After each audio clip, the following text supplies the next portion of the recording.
कमाल का देश भारत में कमाल का प्रधानमंत्री नरेंद्र मोदी जी का कमाल का योजना आया है, जिस योजना का नाम है अग्निवीर योजना, जिसमें हमारे देश के कमाल के युवा जाएंगे और कमाल का काम करेंगे। और कमाल का काम जो है नरेंद्र मोदी जी उनसे सिर्फ और सिर्फ 4 साल के लिए करवाएंगे। तो जैसे युवाओं का 40 साल का नौकरी घटा के 4 साल के लिए कर दिया गया है, वैसे ही 5 साल का जो एक चुनाव का कार्यकाल होता है उसको भी घटा के 1 साल के लिए कर दिया जाए। सही है कि नहीं मोदी जी? अब योजना के बारे में थोड़ा सा समझ लीजिए आप लोग। हालांकि बहुत सारे जगहों पे विरोध प्रदर्शन होना शुरू हो गया है। विरोध प्रदर्शन करने से कोई फायदा नहीं है, उसके लिए हम सबको एक होना होगा। और जैसे जब जब सरकारी कंपनियां बिकती है उस समय सरकारी कंपनियों को पहले बचाना होगा। धीरे धीरे इन लोगों ने पहले सरकारी कंपनियों को बेचा, फिर देखा इन लोगों ने कि युवा तो कुछ कर ही नहीं रहे हैं, फिर उसके बाद से आर्मी को प्राइवेट करने के रास्ते पे ढकेल दिया। धीरे धीरे जो है आर्मी में जो है वो 4 साल की बहाली जो होगी ना वो किसी एजेंसी के थ्रू होगी, और उसके बाद से वो एजेंसी जो है 1-1 साल के अंदर जो है आपको रखेगा और निकालेगा। जैसे आज के समय में आप चले जाइए गृह मंत्रालय में, रक्षा मंत्रालय में, प्रधानमंत्री कार्यालय यानी पीएमओ में, वहां पे 50% से ज्यादा कर्मचारी जो है वो प्राइवेट है। प्राइवेट 11 महीना के कॉन्ट्रैक्ट पे, और इसीलिए वहां से सबसे ज्यादा डेटा लीक होने का खतरा बना रहता है, क्योंकि 1 साल के बाद काम करने के बाद वो आदमी जो है नौकरी से जब उसको हटा दिया जाता है तो फिर वो क्या करेगा। देखिए यहां पे क्या है, अग्निपथ भर्ती योजना के तहत युवा 4 साल की अवधि के लिए सेना में शामिल होंगे और देश की सेवा करेंगे। 4 साल के बाद क्या करेंगे मोदी जी, जरा हमें बता दीजिए। 25% जवानों को 4 साल बाद पूर्ण अवधि भर्ती होगी। हालांकि यह तभी संभव है जब उस समय सेना की भर्तियां निकली रहेगी, और सेना की भर्तियां जो है पिछले 4-5 साल से तो आपने बंद करके रखा है। एगो फिल्म आया था रॉडी राठौर, उसमें कहा जाता था कि मैं जो बोलता हूं वो मैं करता हूं, और जो मैं नहीं बोलता हूं वो डेफिनेटली करता हूं। यहां पे थोड़ा सा अलग है, जो मैं बोलता हूं वो मैं नहीं करता हूं, और जो मैं नहीं बोलता हूं वो डेफिनेटली करता हूं।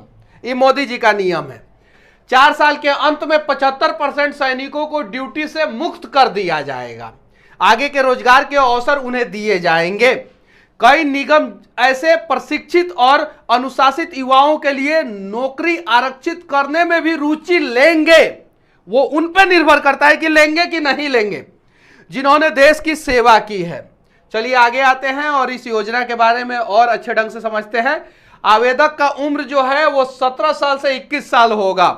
मतलब जिस समय जवानी जो है खपाई जाती है अपना भविष्य बनाने के लिए, उस समय भविष्य बर्बाद किया जाएगा। सपोज 21 साल के उम्र में कोई चला गया और 25 साल के उम्र में रिटायर हो गया, उसके बाद से क्या करेगा मोदी जी, आप बताइए। आप तो अपनी पत्नी को छोड़ के हिमालय पे चले गए, लेकिन वो युवा क्या करेगा, जरा आप ही बता दीजिए। बुरा नहीं, लेकिन देश के युवाओं का भविष्य आप बर्बाद कर रहे हैं और आपकी सरकार जो है बर्बाद कर रही है। हालांकि कुछ मुद्दे पे सरकार सही है, लेकिन बेरोजगारी के मुद्दे पे सरकार 100% फ्लॉप है। 100%। उम्मीदवारों का नामांकन सेवा अधिनियम के तहत 4 साल के सेवा काल के लिए होगा। चयन प्रक्रिया में कोई बदलाव नहीं होगा। मतलब 4 साल के लिए, मतलब 4 साल 1 महीना नहीं होगा। मेरिट और 4 साल के सेवा काल के दौरान किए प्रदर्शन के आधार पर केंद्रीयकृत और पारदर्शी मूल्यांकन होगा। 100% उम्मीदवार वॉलंटियर के तौर पर रेगुलर कार्डर के लिए आवेदन कर सकते हैं, लेकिन आवेदन तभी कर सकते हैं जब वैकेंसी आएगा। चलिए ठीक है, आर्थिक पैकेज के बारे में थोड़ा सा समझ लेते हैं। अग्निपथ योजना युवाओं के लिए सशस्त्र बलों से जुड़कर देश का सेवा करने का एक बहुत बड़ा मौका है। आर्थिक पैकेज क्या होगा, संयुक्त मासिक पैकेज, पहले साल का पैकेज 30,000 रुपया, चौथे साल का पैकेज जो है 40,000 रुपया महीना होगा। आर्मी की बहाली के लिए तैयारी करने वाले बच्चे जो है इतना काबिल होते हैं मोदी जी कि वो पहले महीना में भी अगर कहीं दूसरे जगह ट्राई करेंगे तो 50,000 रुपया कमा सकते हैं। अब ये काम क्यों किया? हाँ, भत्ता समझ लिया जाए। भत्ता क्या है? पहला भत्ता जो है वो जोखिम भरा है, जोखिम भरा। दूसरा राशन वर्दी और उपयुक्त यात्रा छूट, ये है भत्ता। जैसे 20 साल से 60 साल के बीच का उम्र जो है वो जॉब करने के लिए उपयुक्त उम्र होता है डिफेंस में, सही है। यानी 40 साल का उनका करियर घटा के आपने 4 साल का कर दिया है। वैसे ही आप लोग भी जो 5 साल के बाद चुनाव कराते हैं वो 5 साल से घटा के हर साल चुनाव कराएं, और आप लोगों को भी मौका मिलेगा। जो एक बार प्रधानमंत्री बन गया है उसे दूसरी बार प्रधानमंत्री का मौका मिल सकता है, लेकिन अगर प्रधानमंत्री का वैकेंसी आएगा तो, नहीं आएगा तो वैकेंसी प्रधानमंत्री का फुल हो जाएगा तो नहीं मिलेगा। लेकिन 5 साल का चुनाव जो है हर साल करा के देखिए। आप लोग ऐसा नहीं करेंगे। ये देखिए, उसके अलावा जो है सेवानिधि आर्थिक पैकेज, और भी आर्थिक पैकेज है। मासिक वेतन का 30% जो है ना योगदान करना है, 30% मासिक वेतन का, जो आपको रिटायरमेंट के उम्र में मिलेगा। रिटायरमेंट का उम्र आपका कितना है? 25 साल मैक्सिमम। चूंकि 21 साल के उम्र में मैक्सिमम बहाली होगा, 25 साल के उम्र में रिटायर हो जाएगा, और 17 साल के उम्र में बहाली होगा तो 21 साल के उम्र में रिटायर हो जाइएगा। सरकार के द्वारा भी समान राशि का योगदान किया जाएगा, मतलब जितना 30% आप दे रहे हो उतना सरकार भी देगा। 4 साल बाद आयकर से मुक्त 10 लाख की संयुक्त निधि और उपार्जित ब्याज का लाभ, मतलब 10 लाख रुपया पे भी इनको इनकम टैक्स लेना था, लेकिन वो मुक्त कर दिए हैं। एकदम पूरा बढ़िया तरह से बताया गया है कि ये आयकर से मुक्त रहेगा 10 लाख रुपया। ध्यान से देखिए, कार्यकाल पूरा होने के बाद क्या होगा? 4 साल पूरा करने के बाद सभी उम्मीदवार सेवा निधि के लिए पात्र होंगे। उच्च शिक्षा के लिए भी कौशल पात्रता प्रमाण पत्र और क्रेडिट अंक मिलेगा यहां से। उसके अलावा भी और भी बहुत सारा पैकेज है, आर्थिक पैकेज। सबसे बढ़िया पैकेज यही है इन नेताओं के नजर में। देखिए, ध्यान से देखिए, सबसे बढ़िया पैकेज नेताओं ने क्या दिया है? मृत्यु क्षतिपूर्ति। और ये मृत्यु क्षतिपूर्ति क्या होगा? आप शहीद नहीं होंगे, आप मरेंगे। 4 साल के लिए ज्वाइन होंगे ना, शहीद नहीं होंगे, मरेंगे। चूंकि साफ साफ सरकार ने मृत्यु क्षतिपूर्ति दिया है, समझे ना। 48 लाख का गैर अंशदायी जीवन बीमा कवर। सेवा के कारण हुई मृत्यु पर 44 लाख रुपए की अतिरिक्त अनुग्रह राशि। सेवा निधि सहित 4 वर्षों तक सेवा न किए गए हिस्से का भुगतान। अगर मान लीजिए कि पहले महीना ही मृत्यु हो जाती है तो 3 साल 11 महीने का पैसा, और अगर चौथे साल में मृत्यु होती है तो फिर उसका पैसा नहीं, ये सिर्फ यही मिलेगा। विकलांग क्षतिपूर्ति, मतलब कि मान लीजिए गोली वोली लग गया, कहीं विकलांग हो गए, तो जितना फसीदी असक्षमता चिकित्सा पदाधिकारी जो है तय करेंगे उतना ही आपको मुआवजा मिलेगा। जैसे अगर 100% कर दिए तो 44 लाख रुपया मिलेगा, 75% कर दिए तो 25 लाख रुपया मिलेगा, और 50% कर दिए तो 15 लाख रुपया मिलेगा, 49% कर दिए तो कुछ नहीं मिलेगा। ये है मोदी जी का एगो कमाल का योजना। अब देखते हैं, हम अपने सेना के बारे में जान लेते हैं। हमारा मतलब कि जो हमारा टोटल आर्म्ड फोर्स है, आर्म्ड फोर्स जिसमें भारतीय सेना, भारतीय वायुसेना, भारतीय थल सेना, भारतीय वायुसेना, भारतीय नौसेना जो आता है, उनकी संख्या 14,08,551 है वर्तमान में। ये विकिपीडिया का डेटा है, कुछ ऊपर नीचे हो सकता है, लेकिन ये 14,08,551 जो है डेटा जो है अनेकों इंटरनेट सोर्स से निकाला गया है, लगभग यही है। रिजर्व कर्मी, मतलब कि जो रिजर्व रहते हैं, उनकी संख्या जो है 11,55,000 है ये। अब देखिए, पहले क्या होता था आर्मी में, धोबी जो कपड़े धोते थे वो भी आर्मी के जवान ही होते थे, जो खाना बनाते थे वो भी आर्मी के जवान ही होते थे, जो उसमें घास काटते थे, साफ सफाई करते थे वो भी आर्मी के जवान ही होते थे, और इसके अलावा जो है वो युद्ध के मैदान में भी जाते थे। अब धीरे धीरे क्या किया गया है, जैसे बड़े बड़े संस्थानों में आप चले जाइए, सचिवालय में, दिल्ली सचिवालय में चले जाइए, जो पीएमओ ऑफिस है, जो डिफेंस मिनिस्ट्री है, वहां पे कॉन्ट्रैक्ट बेसिस कर्मचारी आने लगे हैं। तो धीरे धीरे ये कॉन्ट्रैक्ट बेसिस के तहत जो है घुसाया जाएगा। और ये 14 लाख जो संख्या है वो धीरे धीरे कम किया जाएगा। बाद में 14 लाख से ये कम होके जो है वो 10 लाख पे आ जाएगा, बाद में 7 लाख पे आ जाएगा। बाद में मोदी जी कहेंगे कि जवाहरलाल नेहरू के समय में भारतीय सेना चीन से युद्ध हार गया था, इसीलिए हम संख्या कम कर देना है, और एगो कंपनी को दे देंगे चीन का बॉर्डर और एगो कंपनी को दे देंगे पाकिस्तान का बॉर्डर, और कहेंगे कि दोनों कंपनियां बढ़िया काम करता है, इसलिए हम दोनों कंपनियों को दे दिए हैं। और ये बात जो है मैं आज से 2 साल पहले से वीडियो में कहते आ रहा हूं कि आर्मी को भी ये लोग प्राइवेटाइजेशन के रास्ते पे ढकेलने का प्रयास कर रहे हैं। उस समय जब मैं कहता था तो लोग मुझे गाली देते थे, और आज ये सच्चाई सामने आ रही है धीरे धीरे।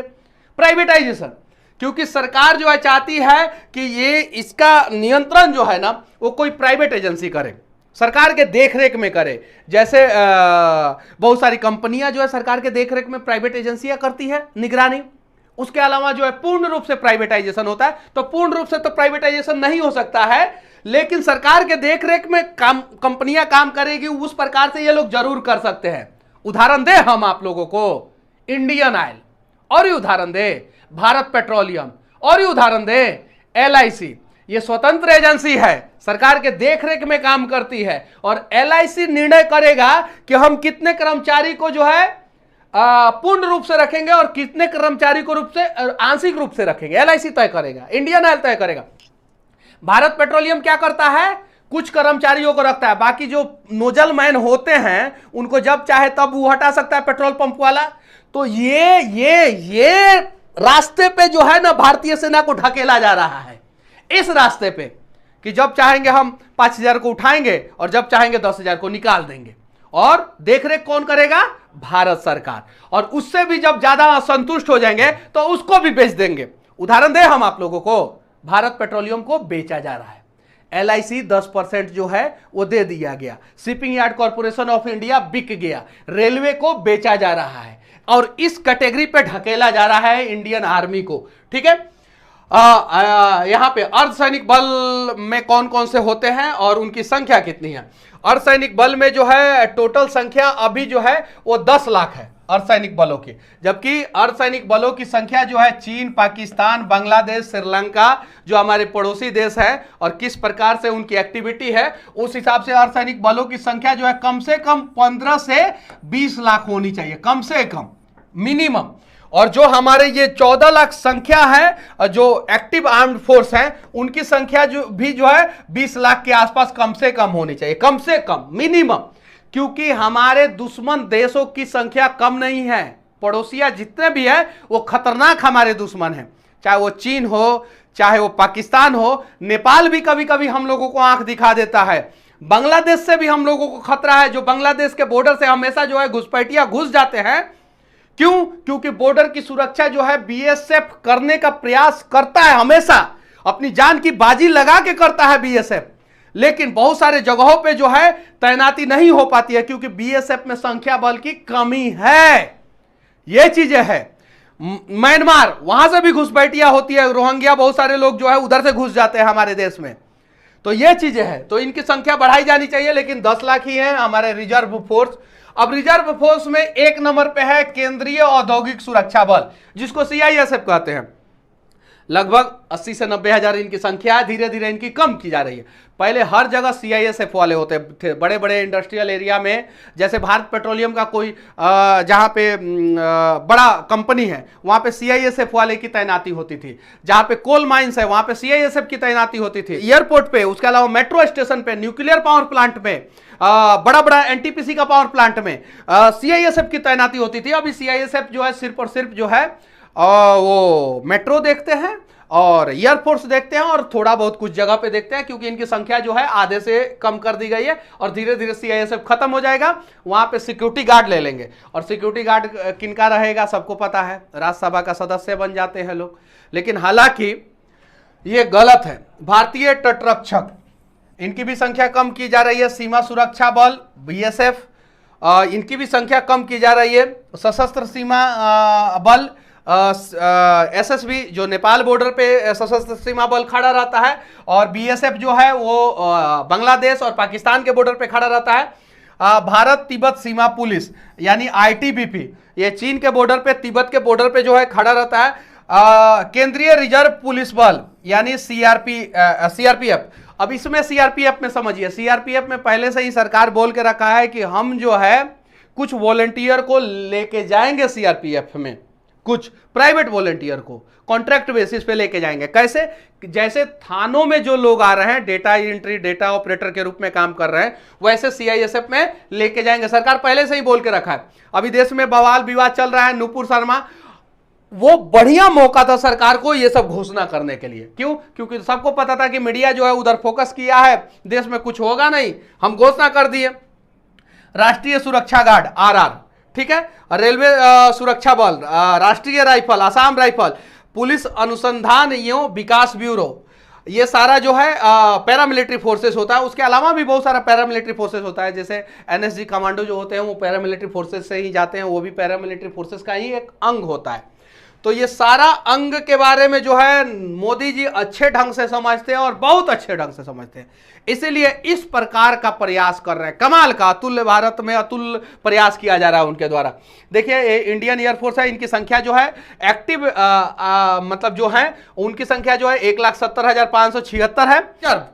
रिजर्व जो है वो 1,40,000 है। इंडियन नेवी में जो एक्टिव फोर्स है उनकी संख्या जो है 67,252 है, और जो रिजर्व है उनकी संख्या जो है 75,000 है।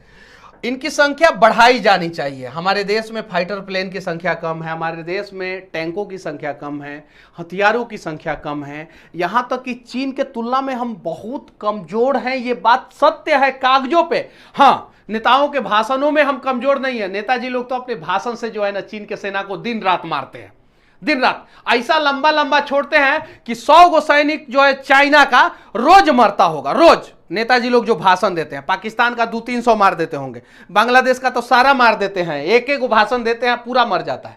लेकिन सच्चाई यह है कि हमें अगर युद्ध होगा तो 3-4 मोर्चे पे युद्ध लड़ना होगा।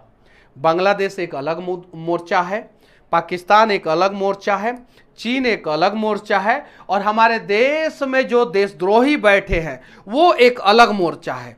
तो इस हिसाब से हमें तैयारी करना होगा, हमें मजबूत होना होगा। मोदी जी पेट्रोल डीजल का दाम बढ़ा दीजिए, लेकिन इस प्रकार का काम मत कीजिए। 4 साल के लिए सेना में बहाली मत निकालिए, क्योंकि 4 साल के बाद वो बच्चे जब हथियार चलाना सीख जाएंगे और घर पे आएंगे, बेरोजगार होंगे, तो वो फिर क्या करेंगे? फिर गृह युद्ध हो जाएगा। हाँ, हालांकि बहुत सारे देशों में यह सुविधा है 4 साल के लिए, 5 साल के लिए। उस देशों में इसलिए यह सुविधा है कि उन सभी देशों की जनसंख्या बहुत कम है, तो सरकार फोर्सफुली जो है युवाओं को भेजता है आर्मी में। आर्मी में वो लोग नहीं जाना चाहते तो फोर्सफुली भेजता है, क्योंकि तुम जाओ जाओ जाओ जाओ। चीन में यह नियम नहीं है, क्योंकि चीन की जनसंख्या ज्यादा है। भारत में यह नियम नहीं होना चाहिए, भारत की जनसंख्या ज्यादा है।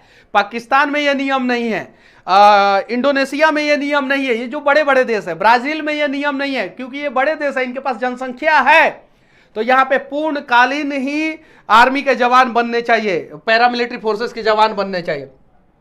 बाकी मोदी जी, दाढ़ी का कलर आपका पूरा उजला है, एकदम मस्त, एको को दाग नहीं है दाढ़ी में। तो काहे इंडियन आर्मी पे दाग लगाने का प्रयास कर रहे हैं? 4 साल के बाद वो लड़कवा निकल जाएगा और उसके बाद से इंडियन आर्मी का डेटा लीक करेगा, तो लोग कहेंगे कि भारतीय सेना का एक अधिकारी ने, भारतीय सेना का एक सैनिक ने डेटा लीक किया है। ये कलंक जो है भारतीय सेना पे लगेगा।